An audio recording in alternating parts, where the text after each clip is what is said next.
আয়াত ৩৩ وَمَا كَانَ اللَّهُ لِيُعَذِّبَهُمْ وَأَنْتَ فِيهِمْ وَمَا كَانَ اللَّهُ مُعَذِّبَهُمْ وَهُمْ يَسْتَغْفِرُونَ।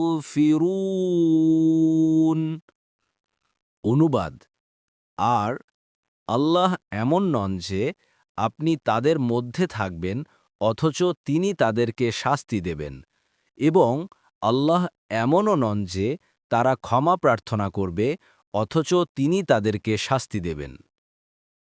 তাফসির: ১ নং ফুটনোটের বিবরণ। এখানে কারা ইস্তেগফার বা ক্ষমা প্রার্থনা করবে এ ব্যাপারে দুটি মত রয়েছে। কোনো মুফাসসির বলেন এখানে কাফেরদের উদ্দেশ্য করা হয়েছে, কারণ তারা উক্ত কথা বলার পরে লজ্জিত হয়ে আল্লাহর কাছে ক্ষমা চেয়েছিল। কোনো বর্ণনায় এসেছে তারা কাবাঘরের তাওয়াফ করার সময় বলতো গুফরানাকা গুফরানাকা। আয়াসরুত তাফসির।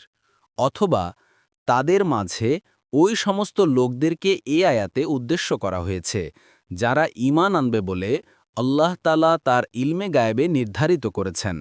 ইবন কাসির।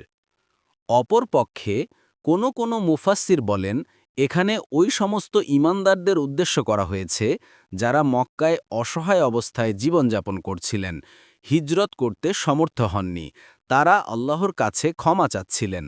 ইবন কাসির।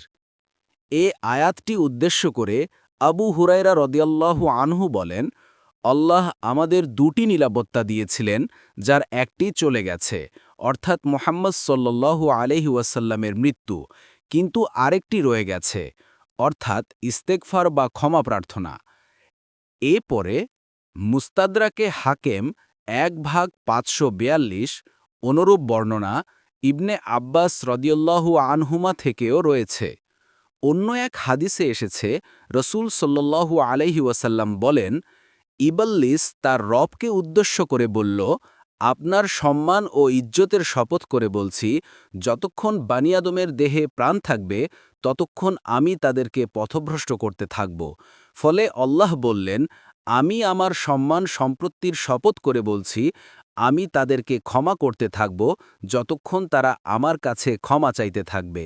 মুসনাদে আহমদ ৩/২৯, মুস্তাদরাকে হাকেম ৪/২৬১।